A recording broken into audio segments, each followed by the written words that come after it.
Hello, this session is how to migrate 1,800 Drupal 7 sites. Thank you for coming.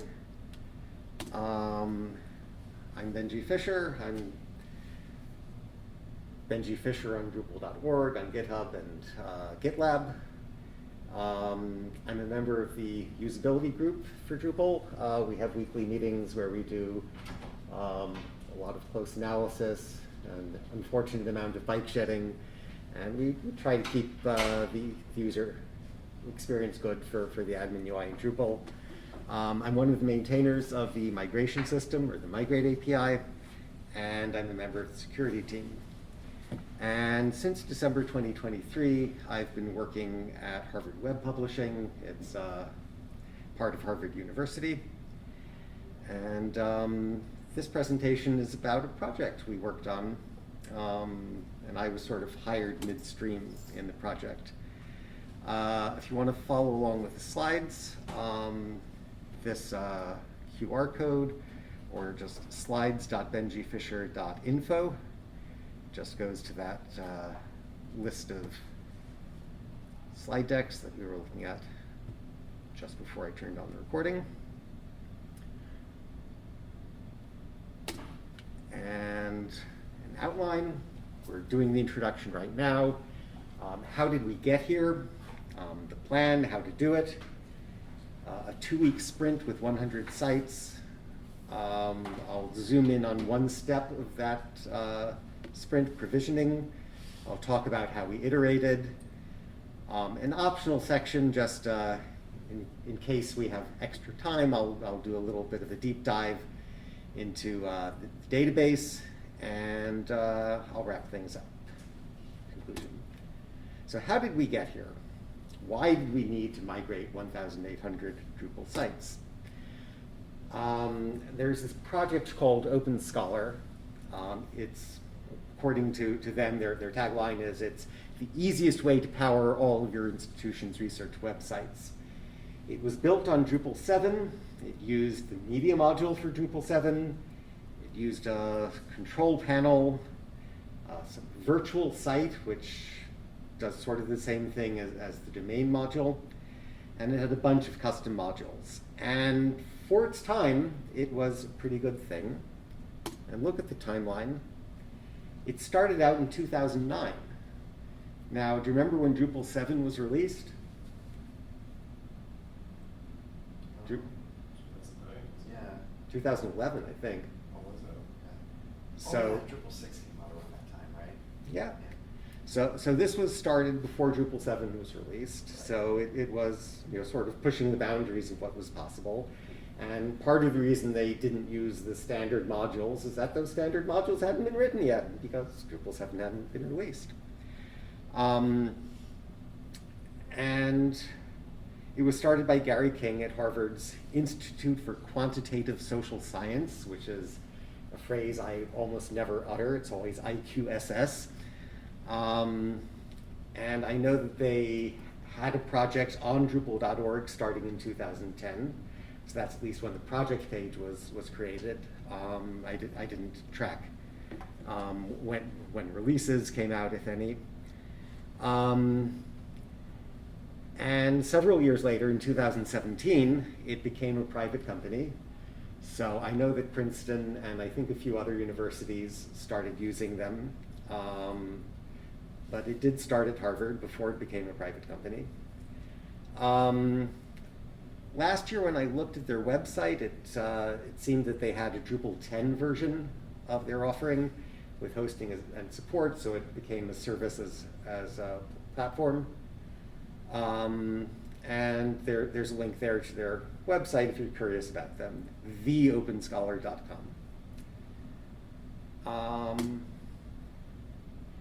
And what did OpenScholar look like at Harvard? You know what the Oprah effect is, right?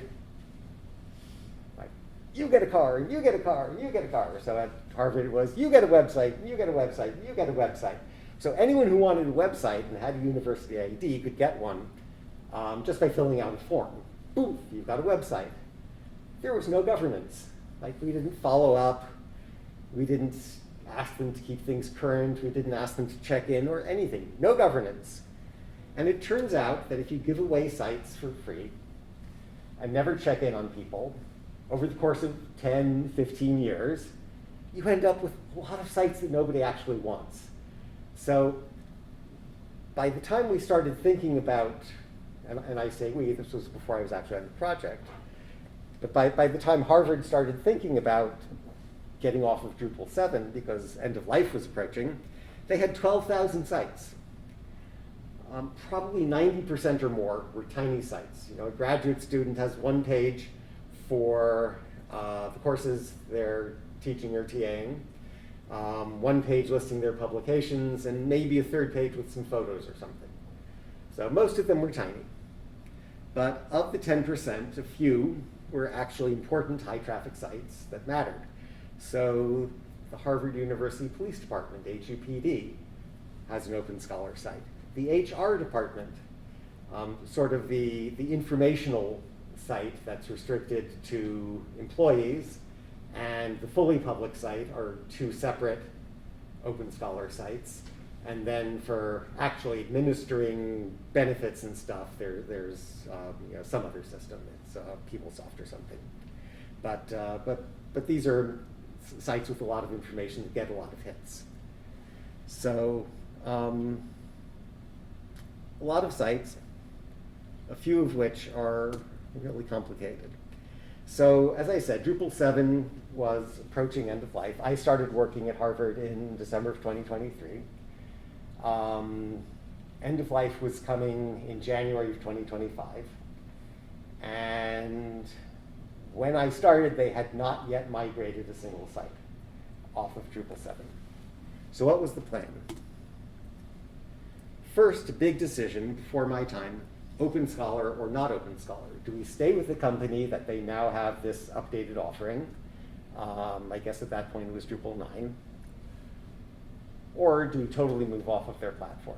And either way, there was going to have to be migration. They were not going to help us migrate from the Drupal 7 version of their product to the current Drupal 9 version.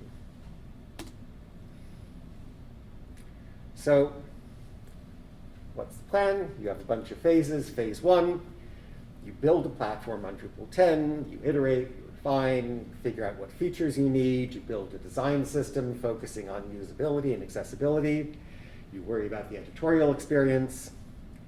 Phase 2, you develop the migrations, and that's again an iterative process where you write some migrations, you test them, you find things they don't cover, you improve them, turn the crank. And phase 3, migrate all the sites. So I'm just kidding. That is not how we did. We did it all at once.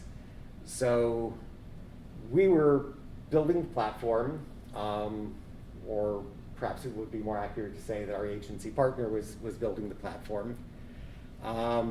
We were implementing features, design components. At the same time, we were working on developing the migrations. And at the same time, we started migrating all the sites. So I would have been much happier if they had started the process 2 years earlier and taken the phased approach. But you know, you deal with the situation you've got. And in this case, we had to do it all at once. So how do you do it, given these sort of difficult constraints? So first of all, let me outline the team. So at Harvard Web Publishing, or HWP, there are some fractional numbers here, and that's because some people have multiple roles. We have the client engagement team, which is about 6.5 people. The engineering team is 5 people, including 2 back-end developers, so that's where I fit in. We have a UX research team, which is 1.5 people. And then the agency we were working with, they're now called Jacala. They used to be called FFW. They had a couple of tech leads, 2 or 3 back-end developers, 2 or 3 front-end developers, and a team with about 5 or 6 people just devoted to the manual cleanup of sites after we'd run the migration scripts. And here I just listed all of the steps you have to do to migrate a single site. And for a migration project where you've got your one company site that you have to migrate, a lot of these things are one-offs and you don't necessarily think of them as part of the migration. But if you're migrating as many sites as we had to deal with, they're not one-offs. You have to do them over and over again.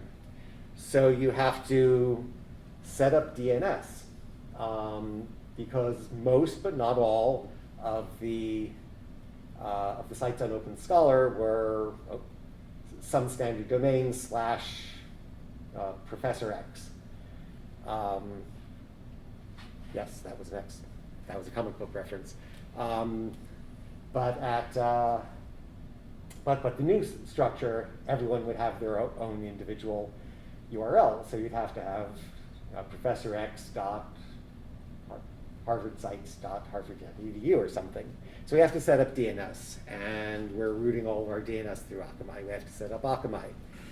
We have to provision, just create a site. We're using Acquia Site Factory, so we have to make sure there's a site open for it.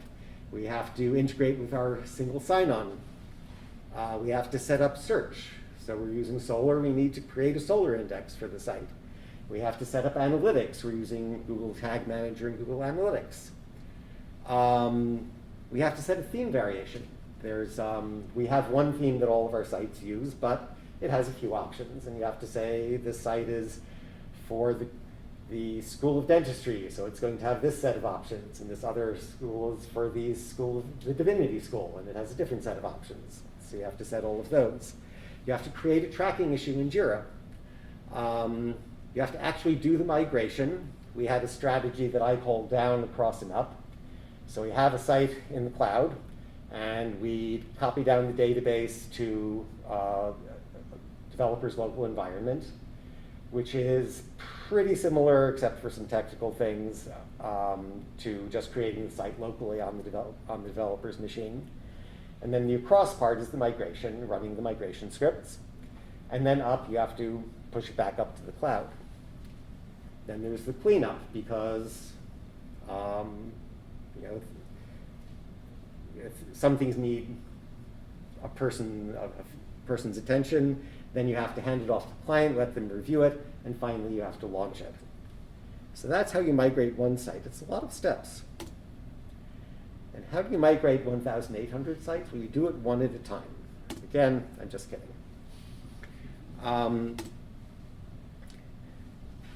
And how many sites per sprint? This is the first time I've given a presentation where I use mermaid diagrams. So let me open up this image to show it off in a new tab. Mermaid diagrams come in as SVGs, so you can zoom in as far as you want, and you'll see that all these little things at the top of the bars are the actual numbers. But anyway, back to the slide. And for the sake of the recording, I'll describe it. We have 33 two-week sprints, and so the x-axis goes from 1 to 33. And then the y-axis shows how many sites there are per sprint, and it's roughly vaguely skewed bell curve, and it starts off small and it slowly ramps up to the top, and then it falls off and stops. So we did have 33 two-week sprints. We started in February 2024 and we finished in June 2025. So we were going past the end of life for Drupal 7. We had a total of 1,856 sites, and the largest number in a single sprint was 118. And so in those early sprints, I'll say a little more in the iteration section, but in those early sprints, I was constantly asking, give us more sites, give us more sites. And that was one of the bottlenecks, which I'll also talk about that more later. And for various reasons, we had a very slow ramp-up period, but then as we got to around sprints 15 through 20, we were getting higher, and we finally managed to get it over 100. So I'll only say a little bit about this, although it's a very important part of the project, communication. And as I said, we have several people on the client engagement team who are responsible for this big part. 12,000 sites means 12,000 site owners. And there's this standard keep, kill, or combine exercise. So we ended up killing about 10,000 sites. And we kept, or we migrated almost 2,000. And combine or split, that was kind of a fun exercise, but it only happened a few times.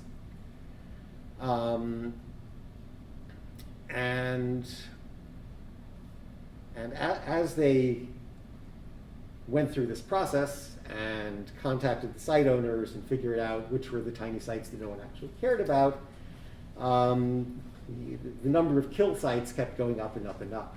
So in the early days when we were starting, I was saying that we need to average 100 or 200 sites per sprint because I thought we were going to have to migrate twice as many sites as we eventually ended up doing. And as they kept increasing the number of kill sites, it became more and more attainable. So we ended up with 100 sites per sprint being enough. So how do you migrate 100 sites in a 2-week sprint? We started with Google Sheets. We would dump a bunch of data from the Drupal 7 multi-sites. We'd enter the kill or keep decisions, choose some theme options, so all of this would be in a big spreadsheet. And the challenge with using Google Sheets for tracking this sort of thing is that there are too many cooks and not enough validation. So lots of people had access to the spreadsheet, and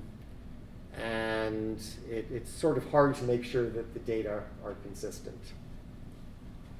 And it's way too easy to change an entry. So we also had Jira. We had one story per site. And the main thing that Jira gave us was a way to track the progress of each one of these sites. So we tracked the stakes. It would start off as provisioned, and then migrated, and then cleaned up, and then would go to review. It would be approved by the client, and then it would get launched. And so Jira is really effective for tracking who owns the next step and tracking the progress of a site through that process. So what do you think is the common denominator, the common format that Google Sheets and Jira both understand?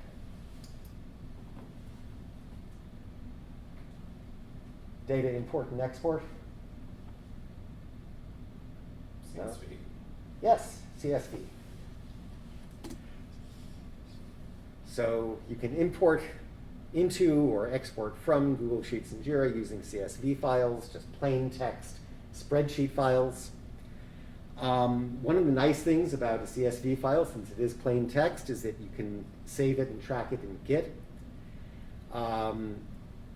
When you add a new CSV file, when you update an existing one, you can review it and with pull requests with 2 people at least looking at it, one person preparing it, one person reviewing it before you finalize it. And this really solved the mutability problem that Google Sheets and Jira both have, the too many cooks and too mutable. Once you have a CSV file in your Git repository, it's reliable, you know it's not going to change. And then what do these CSV files do for us? The anatomy of a CSV file, we would have 1 row per site, and I want to emphasize this because a lot of people do migrations with CSV files. They have a single site, and they export all the content to a CSV file, and then they use that for the migration. That is not what I'm talking about here. 1 row of a CSV file per site, and we just have the sort of meta information about the site. It would have the open scholar URLs, the existing URL, which occasionally was a custom URL, but was often just openscholar.harvard.edu/site name. It would have the domain for the new site on Acquia Site Factory. It would have a backup URL, So something that the site owner could use to refer to the old site once the migration had happened. The site factory group, which is roughly which school or department owns the site. The site name on OpenScholar, the machine name on Site Factory, some way of identifying the client engagement person in charge of it, so usually their email address. On Site Factory,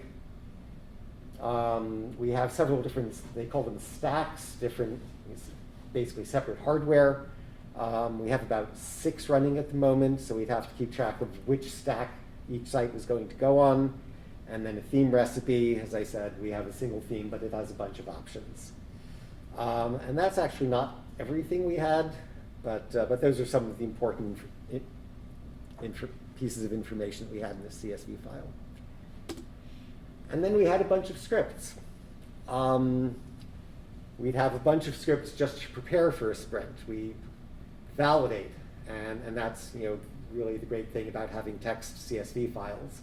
You can write a script and you can check, is this a valid group name on Site Factory? Is this a valid set of options for the theme? We check for duplicates, make sure we're not accidentally trying to provision a site that we did in the previous sprint. We create a separate CSV file that we would hand off to the network people and say, please provision these DNS URLs. And we'd create another CSV file that we would import into Jira so that we'd be creating an issue for each site as soon as it was provisioned. We have a separate set of scripts for setting up analytics. We had a couple of scripts for setting up provisioning, for actually creating the site in Acquia Site Factory. And then we'd have a bunch of scripts that we use at launch time to make sure that the SSL was set up and the SSO was set up and that Acquia was expecting this domain and to turn off the PHP Shield module and stuff. So a lot of scripts that took a lot of time to develop and that we improved over time. In the early days of the project, I realized that the scripts could handle a fairly large number. Scripts could probably handle the 100 sites we were aiming for pretty early in the process, but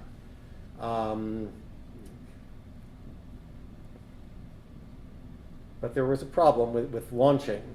And what I would hope for is that every site that was migrated in one sprint would have the same time lag for manual cleanup and review, and then they would all be launched at the same time. But I didn't win that argument. So instead of that, we'd have sites would get provisioned in these nice, neat waves. That part was controlled by the scripts. But then on any given week, we'd be launching some sites from this sprint and some sites from the previous one, and so on and so forth.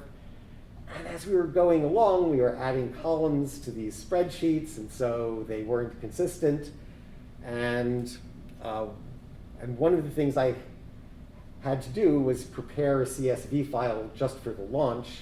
And when I was doing it manually, it was a headache, it was error prone. So finally, I wrote a script that took the provisioning CSV files and extracted from them the right information and created a single consistent CSV file for launch. And it seems like a small thing, technical detail, but it was basically the last thing that prevented us from scaling up. So Jira, as I said, was keeping track of which sites were ready to launch, so we'd extract something from Jira.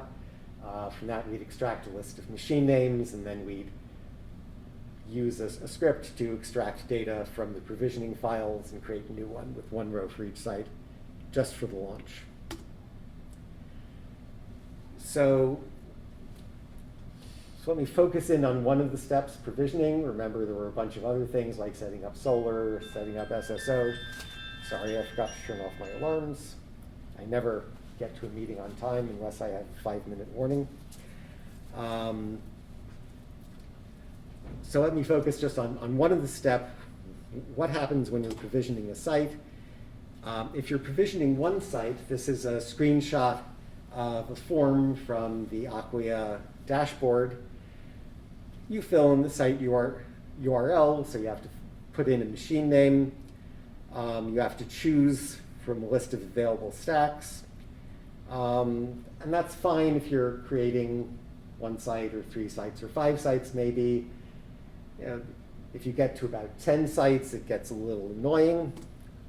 So maybe around 10, whatever your personal threshold is, Acquia provides an API and a CLI tool. And yeah, I think that font is big enough. So the tool is called ACLI, and the subcommand is ACSF, that's Acquia Cloud Site Factory, ACSF:sites:create. And then you specify an install profile, you say which stack you're going to put it on, and you give it a machine name, and you give it a numeric ID of the group it belongs to, which is basically a taxonomy, or keeps track for us, basically which school it belongs to. And you know, you can copy and paste into the command line, and if you're doing 10 or 20 sites, that's manageable. It's not manageable for 100 sites. If you're going to provision a lot of sites, you want a CSV file with, I'm just focusing on 3 columns, although the actual CSV file will have more: the name, the stack, and the numeric group ID. So I'll have my new site, which is going on to stack 2 in group 206, and another site with stack ID 3 in group 576. And then you run your custom script, provision-site.php, and you tell it where to find that CSV file.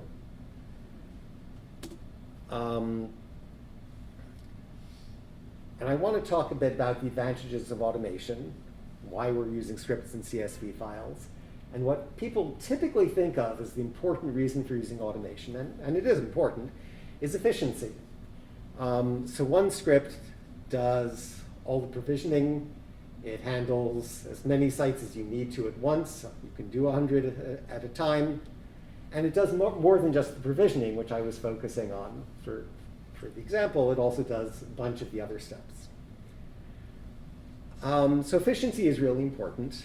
And if we weren't efficient, we wouldn't have been able to finish the project in a mere 33 2-week sprints. What is that? 66 weeks, so about a year and a quarter. It would have taken much longer if we hadn't been efficient. So yeah, efficiency is important, but also reliability is important. And you can have people review the CSV files, you can have scripts validate the data, you can catch a lot of mistakes. And having the audit trail is just a huge advantage to this sort of process. Whereas if you're just clicking around in the admin UI in the Acquia dashboard and you make a mistake, how are you ever going to catch it? How are you ever going to figure out what's going on? And if you do make a mistake, even with this process, at least you have an audit trail. You can find your mistake and fix it. And let's talk a little bit about iteration, your basic Agile methodology. We started small. If you remember the graph, there was a long ramp-up period. In each of the first 10 sprints, we migrated fewer than 25 sites. But that starting small gave us a chance to develop the scripts, find out what went wrong, refine the process, and improve the scripts, make them more reliable, and come up with checklists of these are the steps you go through when you're migrating. So not just the scripts, but how you use them was all part of the process. And an important part of iteration is looking for your bottlenecks. So ideally, in each sprint, you'll ask, what were the bottlenecks? What are the upcoming bottlenecks? What can we do to get past them? We always knew that cleaning up the migrated sites was going to be a bottleneck. This was a manual process, and luckily we had an agency with a bunch of people in a a country with lower wages than the US who could handle most of that work. And as I said, there were about 5 or 6 people on that team. Another bottleneck, as I mentioned before, was finding enough sites that were approved for migration. Like, no one wanted to go first, which is understandable. But we sort of had to say, this is not an option. You are going to be migrated, and you may as well go now. And yeah, I was really antsy because, as I said earlier, until we knew exactly how many sites were being deleted, it looked like we needed to migrate about twice as many sites as we were. Communication with site owners was a big bottleneck. So we have a few people on our team, and they have to reach out to site owners. Luckily, they can delegate that to departments, find other people to pass on the information. And that communication included the keep or kill decision. We had to get approval to start. Oh no, you can't migrate my site this week because we have this event coming up and people are going to be needing the site. Can you do it a month later? And then once the sites are migrated, you have to contact the site owner and get their approval to actually launch it. And then launch was also a bit of a bottleneck, not too bad, but we capped it at 65 per week. So we got up to 100 sites migrated in a 2-week sprint. So a cap of 65 per week was manageable, but that was just sort of verification and the actual time to run the scripts on a site were some of the reasons for that cap.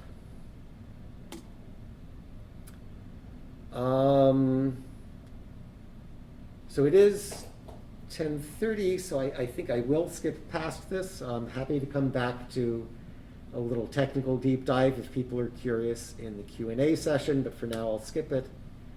Whoops, that's not how you skip it.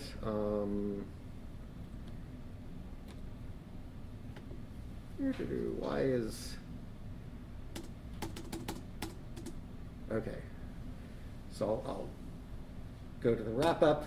Again, here's the outline of where the talk has been, except that we skipped the database deep dive.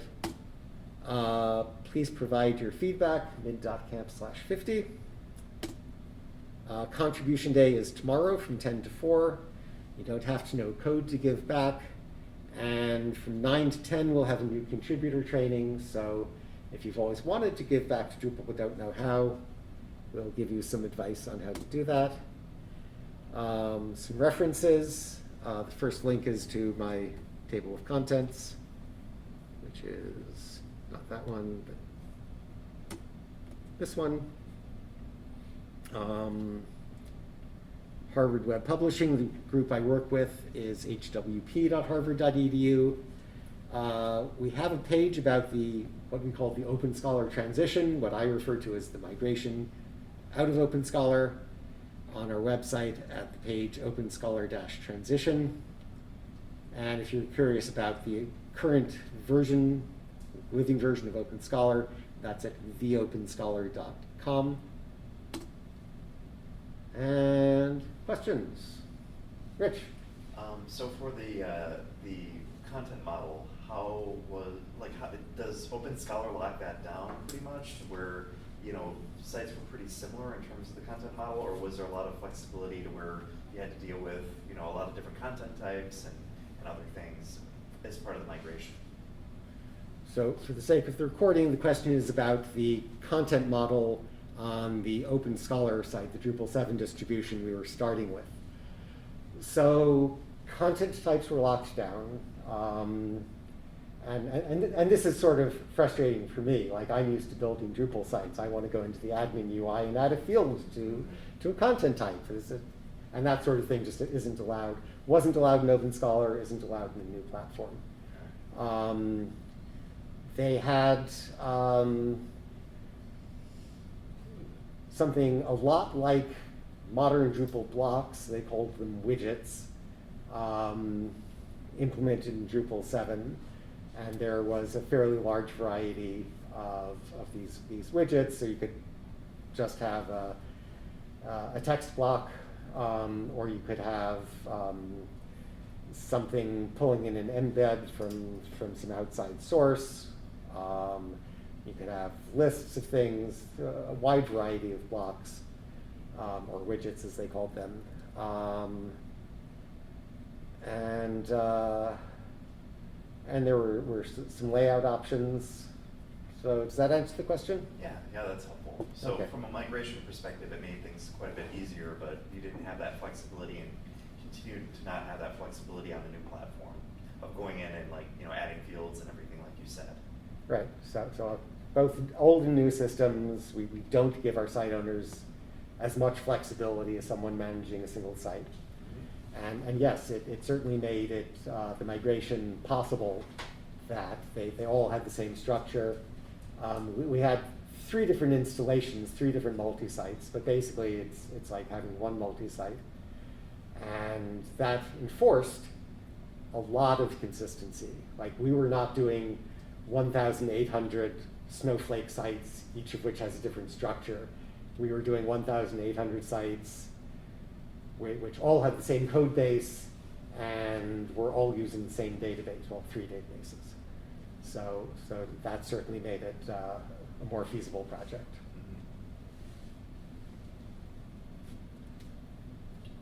I think I know the answer to this, but I'm just going to ask anyway. I was curious about the variety, like the different numbers in your sprints. Like one week you do 92, the next week you do 118. Is that because you were just migrating as many as were approved in that sprint? Yeah. Or is it, did some of it have to do with the size of the site? Yeah, let's go back to that slide, since it's such a pretty slide. Where'd it go?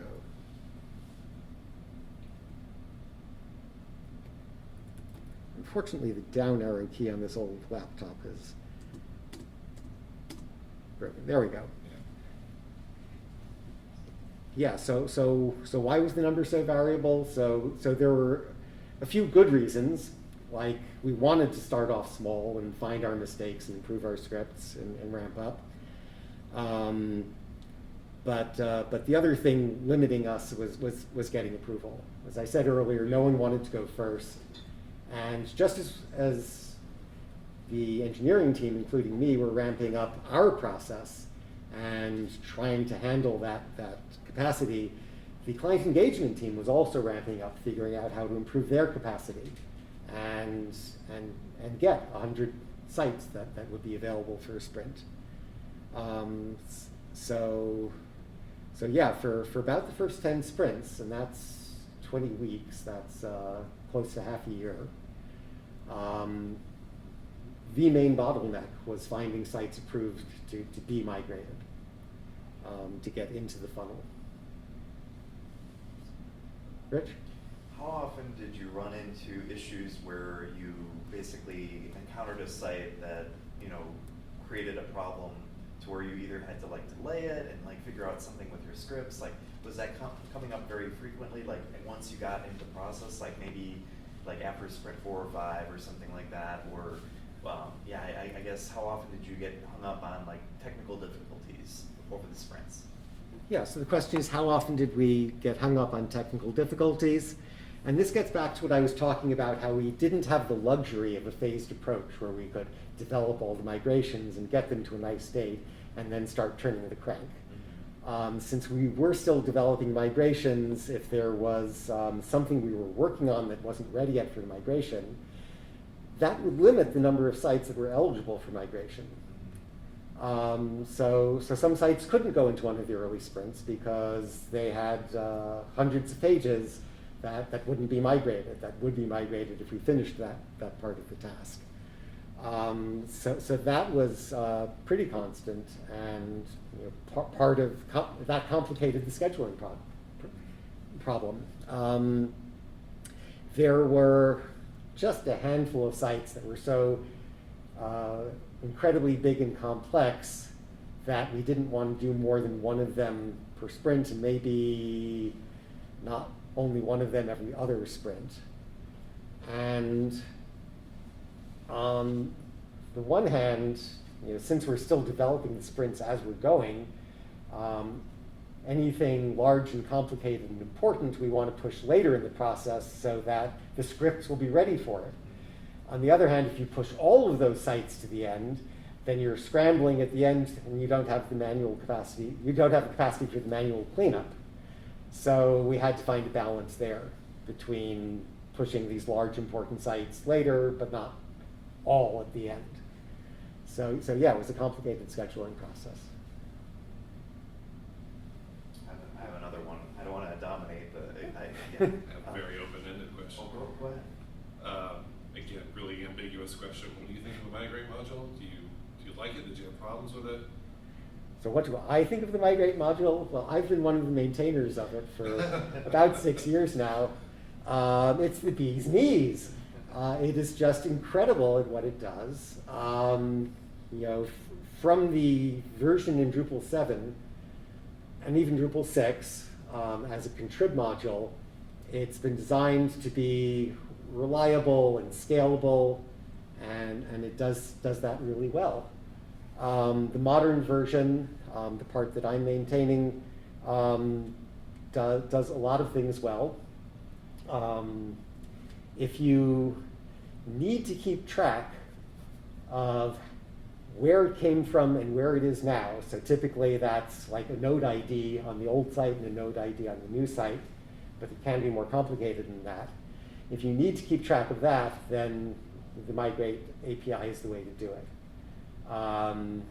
If you're only going to be creating things and then never worrying about where they came from, you could use the feeds module, but that also has some limitations. If you have a complex data import where you have to import taxonomy terms and nodes that depend on those taxonomy terms, feeds module isn't really going to handle that sort of thing, that sort of dependency. The migrate API handles really well. And then we've just got a slew of different process plugins that can do all sorts of data manipulation from the old data to the new data that are well tested, and you can just string them together by specifying them in the YAML file. And it just does an amazing job.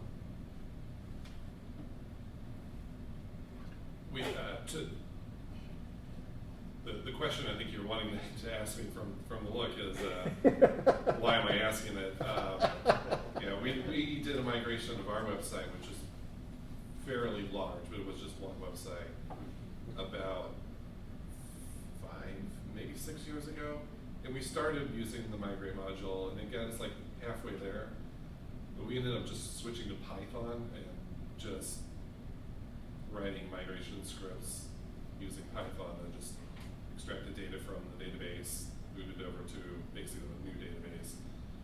I think one of the complications we ran into is in Drupal 7 we were using node translation, which had been dropped in Drupal 8.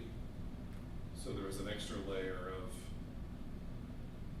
needing to take like 6 nodes and combine it all into one node with like the translations being on the field. I think this was over 5 years ago, but that's my recollection of the roadblocks we ran into. Yeah, so the comment, for the sake of the recording, is about a migration project of one site, which was multilingual and used node translation rather than entity translation, which is not as well supported by the migrate API. And they ended up using Python scripts to just do direct database queries, extract data, and import it into the new site. And, well, if you had asked me 5 or 6 years ago, I probably could have helped you do it with the migrate API. I had a question about the team composition. Yeah. So when you had these special sites, that were highly important, or the sites that you had to combine or split out, did you have like a task force? Like, was there a portion of the development team that would focus on those, or did it just kind of depend? How was everything organized from a development perspective? So again, the specific issue was when we had a site that was, like some of the special site, like when, you know, anything that needed more attention, like, you know, where you were combining sites or splitting sites, was there a portion of the engineering team that was kind of focused on that? Because you had mentioned that, you know, there were only a handful, so there weren't too many. But I would imagine that that could kind of slow things down in terms of, you know, iterating over this process from sprint to sprint. yeah, so again, there were a handful of sites that needed to be split into 3 or combine 3 into 1. So I handled those as one. Well, I handled the combining ones as one-offs. Okay. When sites had to be split into 2 or 3, we just migrate the same source site twice. Okay. Our scripts would say, hey, wait, you've already migrated that site. We'd say, okay, yes, thank you for pointing that out, but this time it's on purpose. And so we'd create 2 copies of the source site, and then either the client or the manual cleanup team would be responsible for deleting all the parts they didn't want from each of those sites. So splitting a site up fit pretty well into the process. Okay, yeah. For the really, really complicated sites, you know, someone, usually a developer at the agency, would sort of do a test migration, see where the gaps were, and come up with a plan for filling them. And we work on it for a few sprints before that was ready. And when it was ready, we just slotted in with the rest of the sites for the sprint when it was ready. I had one more. Have you been focused on MEO at all, from Site Factory to MEO? Is that like on the roadmap to be thinking about that, or? Yeah. Oh, so the question is very Acquia specific. Yeah. Yes, we will be moving to MEO at some point, and it is not something I worry about. Okay. But yeah, and the other change coming is that we have to get to search stacks instead of the current Solar or the old Solar offering. But they're not giving us the right CLI tools for search stacks, so we can't manage 2,000 sites with the tools they're giving us. So maybe next month. But again, those are very Acquia specific questions, and we are a couple of minutes over time. So thank you again for coming to the session. Hope you have a good time at MidCamp. I'll be around rest of today and a good portion of tomorrow.